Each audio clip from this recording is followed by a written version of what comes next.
Hi, Gene Monterastelli here, the editor of tappingqna.com. The video that you are about to watch is a conversation that was a part of this year's 24 Hours of Tapping. The 24 Hours of Tapping is a fundraiser for the amazing work that is done by the Peaceful Heart Network. The Peaceful Heart Network has brought tapping to migrants, refugees, prisoners, and the underprivileged in over 30 countries all over the world. As you watch this video, if you learned something, if you were touched by it, if you were inspired by it, the easiest way to say thank you is to support the work of the Peaceful Heart Network. To do that, all you need to do is go to 24hoursoftapping.com/support. And as you look in the description and the first comment down below, you will see a direct link to that. I hope you enjoy this conversation. Coming up next is, and this is the moment where my tired dyslexic brain is going to struggle dramatically. Next up, we have Jackie Viramontez. I am sorry, Jackie, that I just butchered that. I apologize. With a last name like Monterastelli, I know better than that, but this is where we are. Jackie is a Master Level EFT trainer, a Reiki Master, and a best-selling author. Her personal journey through anxiety, traumatic loss, and depression has transformed into a commitment to sharing the most effective healing tools with others. She teaches future practitioners and counselors in trauma-informed approaches through EFTInternational. Her holistic approach, which blends EFT, inner child, and energy medicine, has been featured in Vice, Fast Company, and ENews. When she is not teaching, she is exploring Northern California with her filmmaker husband and her joy bubble 2-year-old son. I love it. Please welcome to the virtual stage, Jackie. How are you today? I'm so good. Thank you for letting me be here. I cannot believe you've been here all day, but yes, I got up yesterday at 5 a.m. in the morning, and we are still rip-roaring and going as we navigate our way through this. But there's so much goodness to share. How could I not keep going at this particular point? So as you have been paying attention, I've been seeing you post on social media. I know you've been tuning in and watching us along the way. You know, one of the first questions I'm asking everybody is, how did they become connected to the topic that they want to talk about? And I'm guessing it's a pretty personal story. I would love to hear as much or as little as you'd like to share, knowing that we're stepping into that territory. Where is your heart for this, and where had that come from? So personal, so powerful.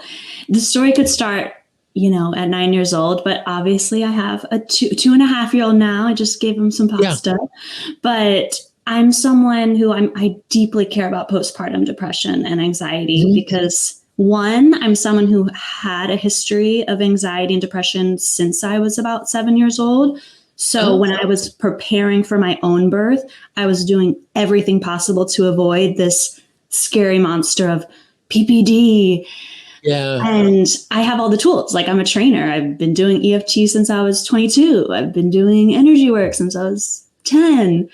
And if there was someone who had all the tools, I did. And I still fell into a really dark depression, and the anxiety that I thought I had healed myself from came slamming back. So I really care about this topic. I care about, if I have an intention for this call, it's to normalize the feelings that come up and to maybe approach it not as this beast of some chemical imbalance that happens to a ratio of women or doesn't happen to a ratio of women, and instead address it the way a lot of people listening have learned to address things is whatever's coming up on the surface, the anxiety, the weight, the heaviness, is this avenue to heal something much deeper. So since I was able to use my postpartum journey to heal some really deep things, some really repressed traumas I didn't know I was holding on to, and use postpartum depression as a gift. That's why I really care about it. So my intention is to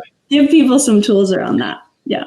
And so when you say that, just for some clarity for me, was the postpartum connected to those things, or did the postpartum create a new doorway to walk through that didn't exist before, to go after things that had been carried around and buried, or you were not paying attention to in that particular way? And I don't know if my question is precise. Do you know what I don't know if I'm communicating clearly in that question.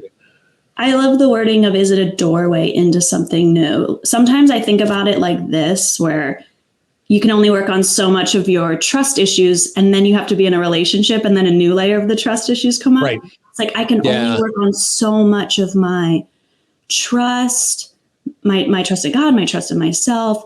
And then I have a son who's presented to me as something that's so fragile. And then there's this whole new layer that I come face to face with that I can either look at and shine a light on and work on. So it's definitely a doorway to work on deeper layers of my own like loss in childhood. And I can give specifics too.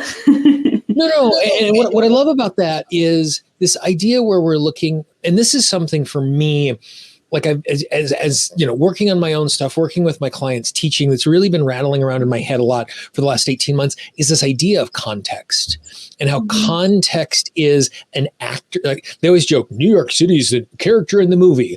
But like this context that we are in is so important. And like to over trivialize this, because that's about where I am right now. Like I oftentimes think about like speaking in public. And I might be comfortable raising my hand in a team meeting, but not speaking at the team meeting. Then all of a sudden I'm speaking at the team meeting, but I'm not comfortable promoting to the division. I'm comfortable with the division. I'm not comfortable speaking outside of the office. And so because as the context changes, new aspects show up where before, if the context is, if the context is New York City, it doesn't matter if I can drive or not. All of a sudden, when I'm living in rural Wyoming, then that context makes it really, really important for me to do that. And so I think it's really interesting where you're kind of like looking at these layerings where it's like, oh, I was able to respond to this, and correct me if I'm wrong, in the context that I was around, then, this tiny little dependent creature all of a sudden shows up. That's a context change. If you're going to take that particular role and responsibility seriously, which I know that is the case for you. But so is that kind of like, am I kind of like getting close to what the experience was in that particular? Oh, yes. It's like the way I think about it too is maybe I formed this whole life that protecting me from feeling the deeper fears. So if I am someone who's super high achieving, so maybe I have, so just big context, when I was little, one of the traumas that got me into energy healing and EFT was my brother died. So I watched a mom lose a child at a really young age when he was 7. So I, of course, have done tons of work around that. But one of the things that I didn't know was that survivor's guilt. I knew that term. I specialize in grief. I know that's a thing. I was like, I don't have that. I feel enough. I'm good. But then cut back to having a child, and I'm with this child. And one of the ways that I didn't know I was hiding that feeling was I'm this high achiever. I get so much done. I feel good at the end of the day with all the things I get done. I have a lot of control in my life. I work for myself. I make my schedule. My husband and I are both independent. I manage my life. He manages his.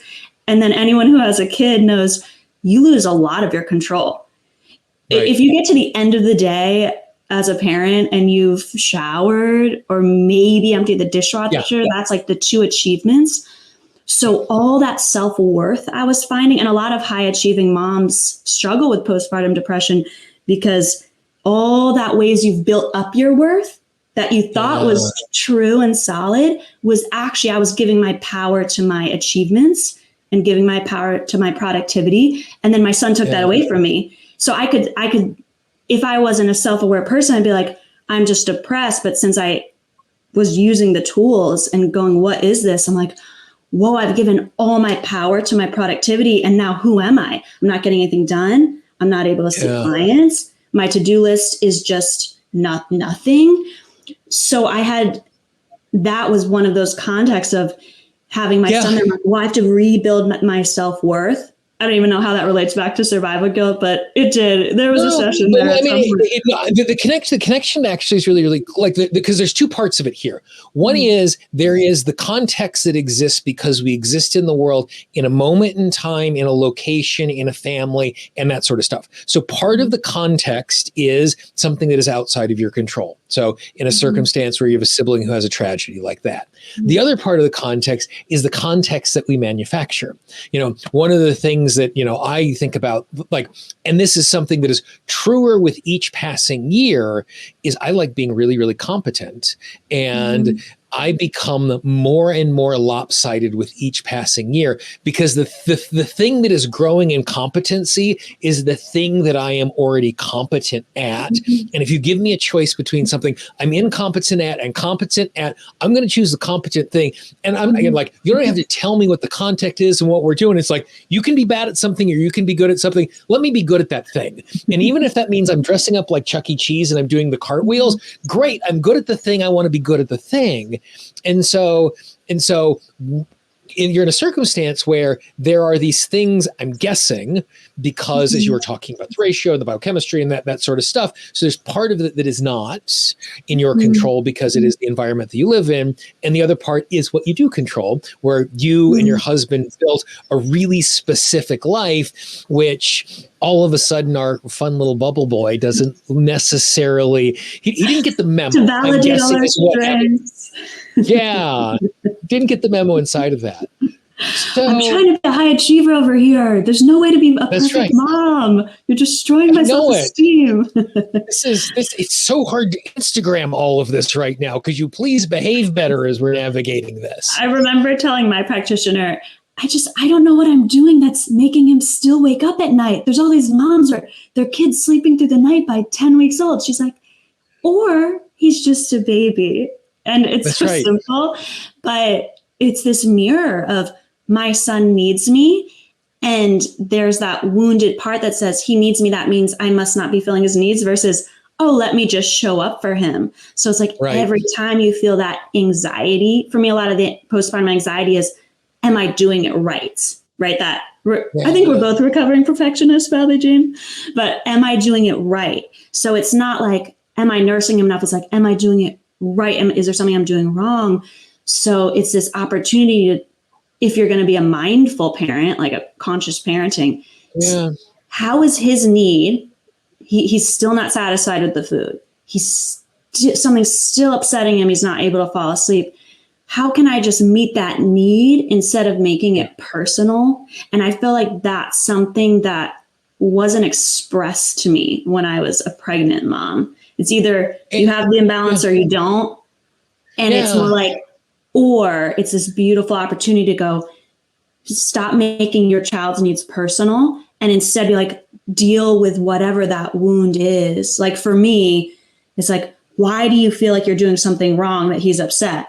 Maybe he has feelings and they have nothing to do with you. So wait, you're telling me that a simple conscious decision could not get over 3,000 years of overweighted expectation of what a mother is supposed to be? You're saying that you simply couldn't just think your way out of all of that baggage of history of all of the way that we treat that particular role, And so like, and as I joke about that, I mean, but part of it is. But part of it is like in what you just said there is like, I wasn't let in on this. And part of it is because it's not like there is this mythology that we all secretly whisper to each other. That's just a silly mythology and it doesn't exist. It's a mythology that we are enculturated with, which it's not me making a conscious decision. It's me letting go of the context that I grew up in, letting go of the time I grew up in, letting go of the family, the religious structure, all of those particular things, which boy, does it paint motherhood into the tiniest box of all possible boxes of what is right and everything outside of it is wrong. And so I think you're like, I'm really fascinated by this particular insight and looking at, it's the combination of the biology plus the context that I'm dealing with in this particular way. And maybe biologically, if it was different, you wouldn't be impacted by the context in the exact same way, but the context still exists. Yeah. And a lot of the women I work with before I became a mother and now as I'm a mother, a lot of it's rooted. We're all unique and our wounds go back to different things. But when becoming a mother, it's this huge transition. It impacts that identity. Like, who am I now? If I'm not this achiever, this independent achiever, who am I now? and then that worthiness. So it's like, am I worthy even if my kid's struggling? Am I worthy even if my kid's defiant? Like I work with a lot of people with strong-willed children. It's, am I worthy? Am I okay? Can I love and accept myself even when my child's upset? Like, is it a bad thing about me if I'm upset? And the more we just allow, like one of my favorite tapping phrases with myself and with people is, even though my kid's having a big feeling, that's okay. And it just sheds that, it's that codependency of, I'm not, even though my kid's teething and having a big feeling and I don't know how to come, I'm not responsible for his feelings. I'm responsible for holding space for his feelings. Yeah. And the more, are you a parent? You have kids? I have a Roomba. I have a Roomba and I have 2 plants. So, when you're stressed, your Roomba stresses out. Absolutely. When Canine, my little Roomba, is having a difficult day and he's not giving me the attention that I want, I cry myself to sleep. When you're dysregulated, your Roomba gets dysregulated. Absolutely. But it's so true. Like if I'm feeling all these feelings and I'm getting, that the language of overstimulated, I'm getting overstimulated, emotionally dysregulated, my son becomes emotionally dysregulated. So it's being able to say, like, even though he's dysregulated because he's a small child and there's teeth coming through his gums for the first time, right here now, I'm okay. And I'm okay to just hold space. And as I regulate, it's almost like magical the way when we shift as parents, our kids become more calm and they co-regulate with us. So it's beautiful to watch parents do that too. Yeah. And what's really key in there is the word co-regulation to me implies something that is co-created, not dependent on one. Now, you obviously are the vibrational, emotional leadership in that particular relationship because of your status and your standing and your formation. And like, you're not this tiny little child who's completely dependent, but it's also not a circumstance where it's just like, I'm crappy, therefore the child is crappy. I'm great, therefore the child is great. It's way more complicated than that. But one of the things that our subconscious mind does just to make the world navigable is it just flattens everything into a black and white. Because every single time I think a novel thought, it costs me energy, which means later in the day when the tiger with the big teeth shows up, I don't have the energy to fight the tiger off, even though there are no longer tigers for me to fight with. And then I am sure, not being in your shoes or your body, I'm sure that is then complicated by the physical and emotional tax of being a new parent in that particular regard.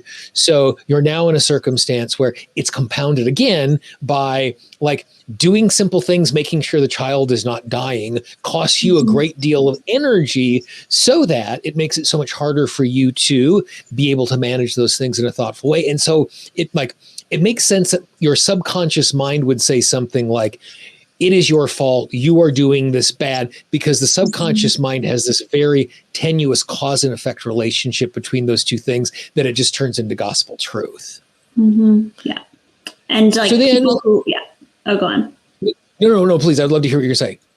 I was just, it's sometimes, I think people who've had trauma too try to compare themselves. And it's like a golf handicap. It's like, if it's harder for me to stay regulated and like stay in that window of tolerance, when I get super overstimulated by noise. It's like, if I had, I think everyone can choose on a spectrum what overstimulates them. Maybe it's like constant touching, but mine's definitely noise. So like when it's the screaming, the crying, I start to feel myself leaving that window of tolerance. And then we compare it to, why can my husband, who's had a really calm childhood, right? Why can he stay calm when this is happening? And why can I not? And a lot of it's about having that grace of, well, maybe I had a childhood, but there was a lot of yelling and a lot of violence. And a lot of times when I'll take moms back to what triggers them with their kid. And then they, like what you said with the lion, it's like, well, if you have a history of where loud noises led to actual threat, like where maybe it would lead to abuse, your body, your nervous system doesn't know the difference between maybe a violent parent's, all those loud noises leading to, oh my gosh, I'm actually unsafe, to your child's crying there and your body's going, something bad's about to happen, when really, no, they'll probably fall asleep in 5 minutes, but your nervous system is like, the bear is coming, the violence is coming. Right.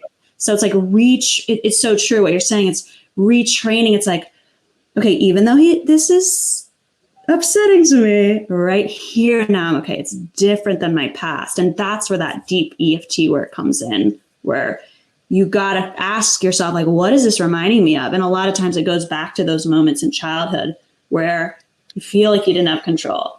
You feel like someone was blaming you for your feelings. All that stuff where we want to follow it back. Like, when did I feel this? And then like, okay, it's different now. The past is in the past, which we can tell ourselves, but the tapping helps our body know. Of course, yeah. And I could imagine in a circumstance like that, it is going to require external help more often than other circumstances, just because if you are resource diminished because of everything that goes along with taking care of something that does not have a regular sleeping or eating schedule and is just kind of on demand everything all the time, that makes it harder for you. Like, when I am tired, it is harder for me to be thoughtful about why am I having this particular emotional response in this moment. I just, when I'm low resourced, I just become a grumpopotamus, and that's just what it's going to be.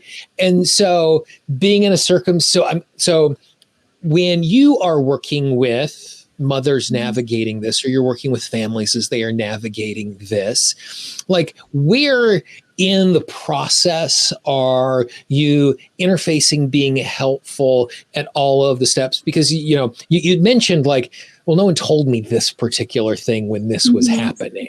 So like, as an advocate for this, and as someone who is trying to stand for these women and stand for these families, how do you do that? How do you approach that? How do you think about that work?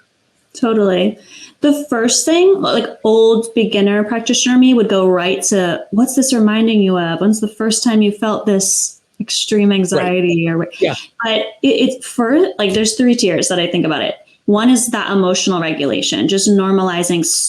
Step 1, start to identify what dysregulates you. So when my son, maybe when your child does this, you're able to stay calm and cool, and your partner doesn't.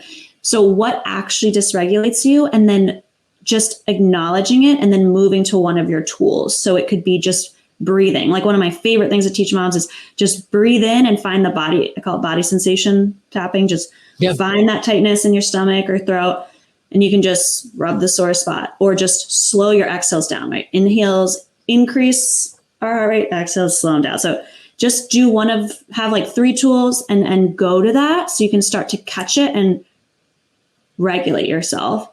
And then the second is, once you have time, even if it's 15 minutes, journal or begin to just touch and breathe and say, how old is this part of me? And just having that awareness of, oh, this is actually, and this is where we reparent our inner child. So first is emotional regulation. Second is reparent your inner child. When the parenting becomes stressful, reparent your inner child. So how old is this part of me? And a lot of times it's their age. It's like, oh, it's me lying in the crib and no one would pick me up. Or it's right. And that's a big thing for me. It's like, oh, maybe it's so stressful for my son to be crying, and other moms can just leave him in the crib because I know no one picked me up, and they let me cry. So maybe I feel this more desperation, and it's really my own and not my son's. So kind of just touch and breathe and just imagine you're holding that inner child. There's so many moms who've done this now because I've talked to them about it, and I do. It's like, when it's 3 a.m, selfishly pretend you're holding your 8-month-old self. So when you're just like at your wit's end, like, please God, just let me go back to sleep. Imagine you're retroactively holding that little 8-month-old who wasn't being held, and being like, it's okay to feel this way. I'll hold you for as long as you need. It's okay. I'm not upset with you. You're allowed to be upset. And that suddenly just shifts it to like, I'm not only helping my child regulate, but I'm helping a younger version of me. Yeah. And then the third is more like the happy.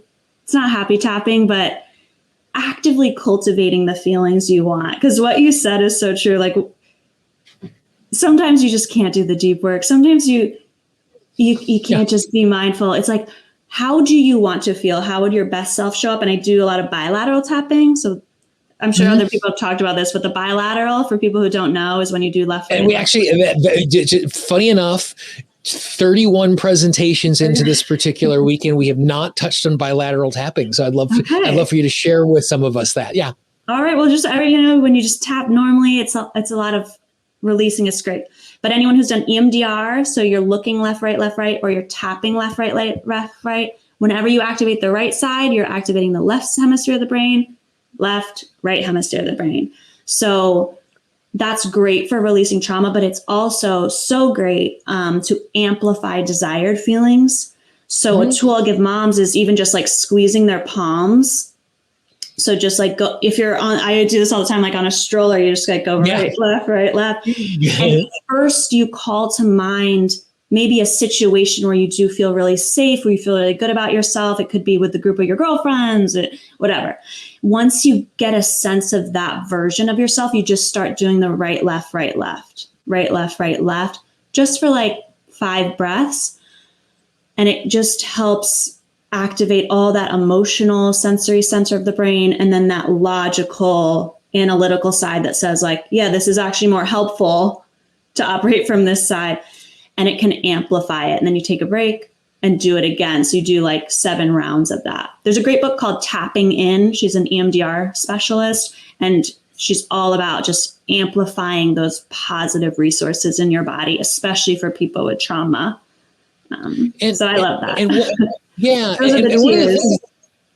one of the things that I want to really highlight there is like there is some specificity in tier 2 about how we are responding to trauma.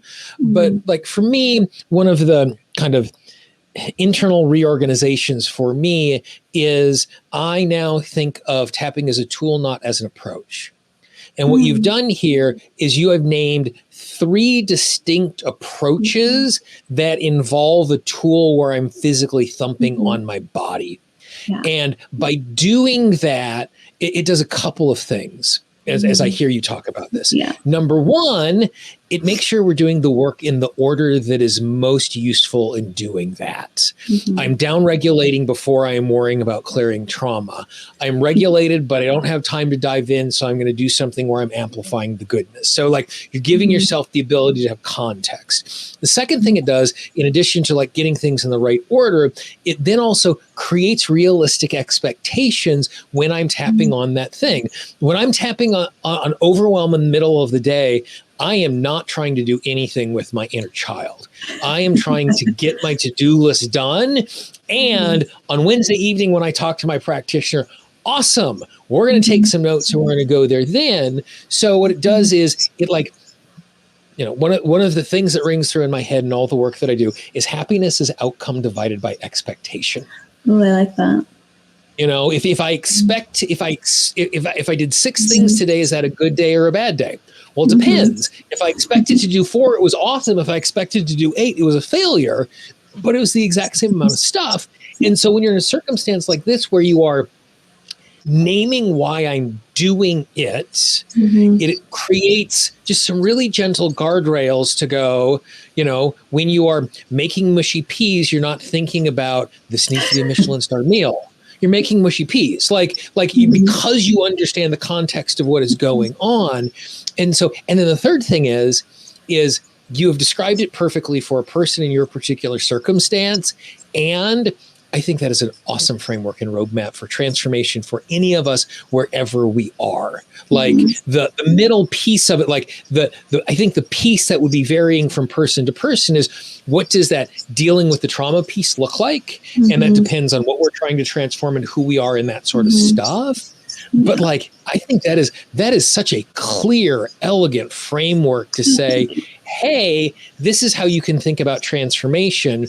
And it just makes, it also makes it all manageable, Yeah. Like I just listening. First, just listen, regulate, then let go, and then embody. And they don't have to be in that order. It can be whatever you're in the mood for. If you're too exhausted to go into it, just like, okay, how would I feel if I was just an empowered, confident mom? You can think of your friend who's just an empowered, confident mom. Get in that vibe, bilateral tap. And maybe that's all you need for today. That's more than most people are doing. And then the releasing, obviously I teach people to do heavy releasing work, but sometimes if someone wants like, well, how do you actually do that? You can just get a sense like, oh, this goes back to 5 years old. Just say, I see you. I hear you. Your feelings are valid. It's okay. And sometimes that's all I almost feel like our nervous system is our inner child. They're almost the same the more I do inner child trainings with people. Yeah. Like, hey, I see you. I hear you. Your feelings are valid. Like your fear of the bear is valid, but we're going to go do this right now. And it just helps to shift you into that energy of, I'm going to be the adult. It's okay for you, nervous system, to be the child and be freaking out, but I'm going to be over here shining a light and showing you there's no monster on the bed. It's okay for you to be scared of the monster, but I'm going to show you it's not. So it can be that simple, and it can be complicated, but I think that the thing that the inner child and the nervous system have in common is they don't understand a timeline. It's like there is the past, which is all a single block of time. There is the future, which is all a single block of time. And there's primarily now. And so when we are really young and we don't understand that is how the nervous system acts. And so it makes sense that they have very, very similar ways of operating in the world.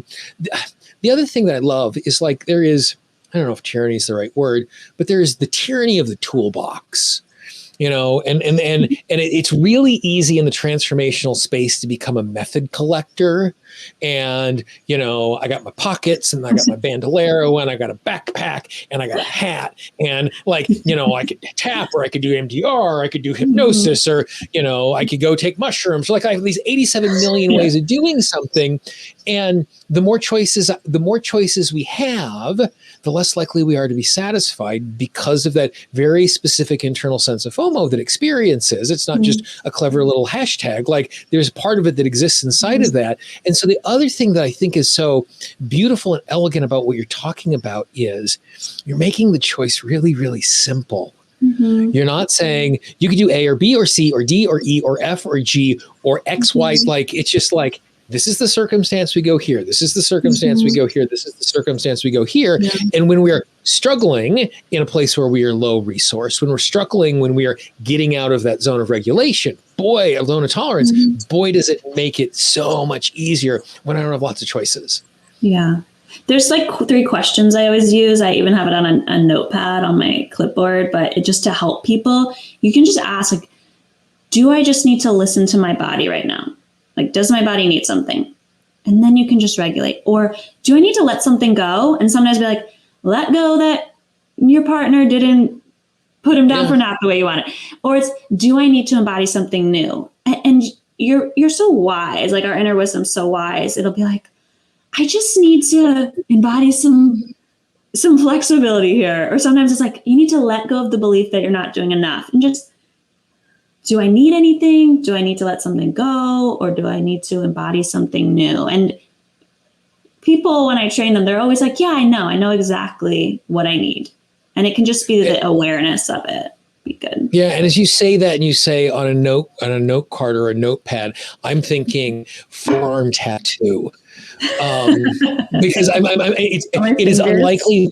Yeah, it is unlikely that I'm going to be without my left arm. And if I am without my left arm, knowing which way to tap in the moment is probably the least of my concerns in that particular moment. But I mean, dispositionally, I so resonate with this very simple, systematic, like a very simple, here's a node, here's a decision tree, here's the node, here's the decision tree, because it makes it so much easier when we're less resourced to be able to make the choices that we're going to be happy with in a long-term way. It's like the decision fatigue of, I have so many tools, I have so many meditation apps, I have so many books, which one do I do?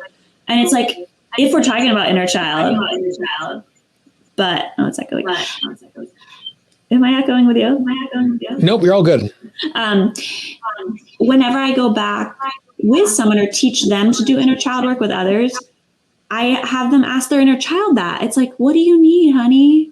Yeah. What are you afraid of? And what are you afraid of is it's just childlike way of, what do you need to let go of? It's like, what are you afraid of? What do you need? And then like, what do you want to do? So it's that same thing of like, usually they just want a hug, or usually they just want to emote their fears or anger, and then they want to just go play. So it's that same kind of thing. Like, what do you need? What are you afraid of? Like, what do you want to do? And it's that same thing we do for a child who's upset that we do for ourselves. And you know, we were early today was having a conversation with John DeWitis about emotional first aid and how we take care of young people. And, you know, we're having a conversation about grief in the middle of the night. And this idea about like the best way to be a helper is to ask a question. Because I'm not making an assumption that I know the answer, and I'm not making an assumption that I know the context. You know, I think the vocabulary we were using this morning was, I show up with intention without agenda. And so when you're tuning into this wounded part, my intention is to make it feel better. But I don't have an agenda that's saying we're going to tap followed by a peanut butter and jelly sandwich and a nap. Like you have options. And, you know, if you turn to your inner child and it goes, what would it like? And it's like, well, I would like to go to Paris, you know, just because I asked the question and the part asked for something doesn't mean the adult version of me is going to immediately just bow down to it. But it becomes a conversation. And the conversation is really, really different when the conversation is started with a question. Yeah. And because that scared part of us, that anxious part of us, the not worthy part of us, it just wants to be seen and heard. Like a little kid, like I'll ask, you'd ask them like, oh, you want that? You want to hit your sister, or you want whatever they want. Like if you say, what do you want to do? They might be like, I want to blow them up. You know, it might be anything. And you're like, oh, you want to blow them up? Why? And by the fourth question, the child or inner child has dissipated. It's like, they just don't want someone to say, don't say that. Don't be mean. You shouldn't feel that way. There's no reason to feel that way. It's like so much dismissal. And I think that's the biggest thing is like back to postpartum anxiety, depression. All those feelings might just be like all the dismissed feelings in our own childhood. And just to be able to say like, you're valid. I see you. That's enough to dissipate it. Like a tantrum child where you're just like, you want to be angry right now? Oh my gosh, let's beat this pillow. And they're like, okay, I'm over the anger, versus don't be angry, go to your room. And then it lasts 50 more minutes. So the validation is huge. One of my childhood friends, whenever their 4-year-old would start throwing a tantrum, they would just start applauding it. It's like, oh my gosh, that is the best tantrum ever. You're doing a great job throwing. And it kind of was like, okay, fine, this isn't working. And it just kind of like in most cases, it was just like, oh, that was performative tantruming. Okay. And that's instead of pushing back, just leaning in with it and listening to what is going on in that particular context. Leaning in and holding space. Yeah. There's so many. Again, the more I do it, the more you do inner work, the more you realize like simple as best. Like the first time I taught inner child training, it was like this 20-step process of dialoguing. And now it's like step 1, hold space. That's right. For what is coming up. Step 2, hold space, validate. You know, it's just like hold space. That's it. If you can just hold space. So my entire parts work process is now evolved down to imagine doing something, feel it in the body, ask the feeling in the body, what's it afraid of? Done. Like that. That's it. Like it just, and maybe if I'm feeling really frisky, I might say, and what proof part do you have that this is going to be the outcome that we're going to have? And like, that's it, you know, and just recognizing. And the other thing that comes, and I think this just comes, you know, the more time we spend as thoughtful practitioners trying to navigate our way through this thing is we just move towards elegant, slow, simpler solutions. Because that forcing of like, I need to get to it. Even the pressure practitioners feel in a session of like, we got to go for the guttural. We got to get the big T trauma is like more of that narrative of I'm not enough unless I do something really big. Or I'm not enough unless this session goes X, or I'm not enough unless I heal this. And it's like, what if we're enough right now? That urgency, that pressure we put on ourselves to heal, it goes away.